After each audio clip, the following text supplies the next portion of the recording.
لە شتە سەیر و سەمەرەکانی جیهان. دە لە گرتوخانە سەیر و سەمەرەکانی جیهان کامانن. یەکەم، گرتوخانەی سان پیدرۆ لە وڵاتی بۆلیدیا. ئەم گرتوخانەیە وەکو شارێک وایە کە سوپەرمارکێت و ڕێستۆرانت و تەنانەت ئارەشگاشی لێ.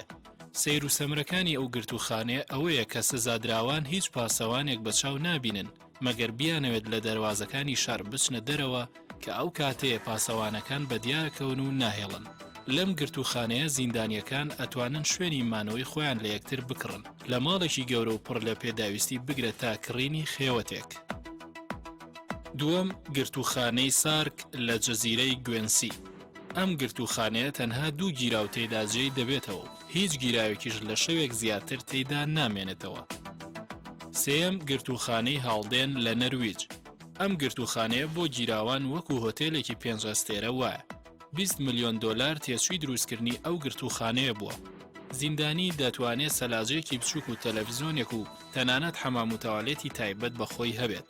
ئەوەی جێگەی سەرنجە دەرگا و پەنجەرەکان بە شیژیان ئاسن دروست نەکراون. چوارەم، گرتوخانەی لاپلانتا لە فەنزوێلا. ڕێژەی زیندانیەکان 3 ئەوەندەی ئەو ڕێژەیەیە کە گرتوخانەکەی بۆ دروستکراوە. لەم گرتوخانەیە یاسای جەنگەڵ جێبەجێ دەکرێت. زیندانی دەتوانێت بە پێدانی بەرتیل بە پاسەوانەکان هەموو کات چەکێک لەگەڵ خۆی هەڵگرێت.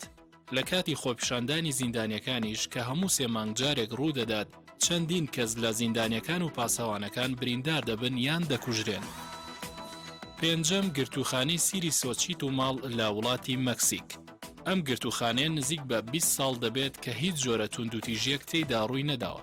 لەبەرەوەی شەوان شەڕ و توندوتیژیەکانیان دەبنە سەرسەکۆی بۆکسینگ و بە پێی یاسای یاری بۆکسینگ شەڕ و تووڕێیەکانیان کۆتایی پێدەهێنن.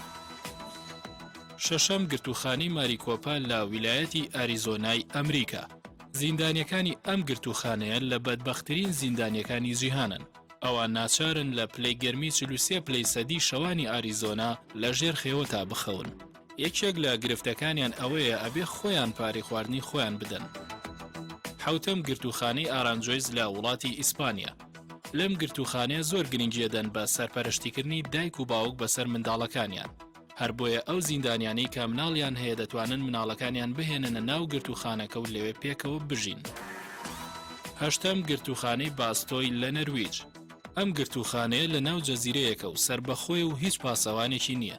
ئەبێ سەرجەم زیندانیەکان بۆ بژێوی ژیانیان کار بکەن. ئەوەی جێگەی سەرنجە بەڕێوەبەری گرتوخانەکە وتوێتی ئەگەر هەر زیندانیەک لە زیندانیان لە ناو جەزیرەکەدا هەڵبێت یان چووە دەرەوە با ئێمە ئاگادار بکاتەوە و تەلەفۆنێکمان بۆ بکات بۆی بزانین حاڵی باشە و بە سەلامەتی توانیوێتی ڕابکات. نۆیەم، گرتوخانەی فۆرتیزا مێدیکا لە وڵاتی ئیتاڵیا. ئەم گرتوخانەیە خواردنگەیەکی هەیە کە خەڵکی بەگشتی دەتوانن بێن لەو خواردنگەیە نان بخۆن کە لەلایەن زیندانیەکانەوە خواردنەکەی دروست کراوە و بەڕێوە دەبرێت. بەڵام لە بیرتان نەچێ ئەوانەی خواردن دادەنێن یان لەوێ خزمەت دەکەن پێچێ بکوژ یان تاوانبارێکی گەورە بن.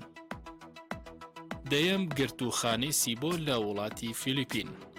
لەم گرتوخانەیە هەڵپەرکە و سەماکردن یەکێکە لە ڕێگاکانی چاکسازی زیندانیەکان.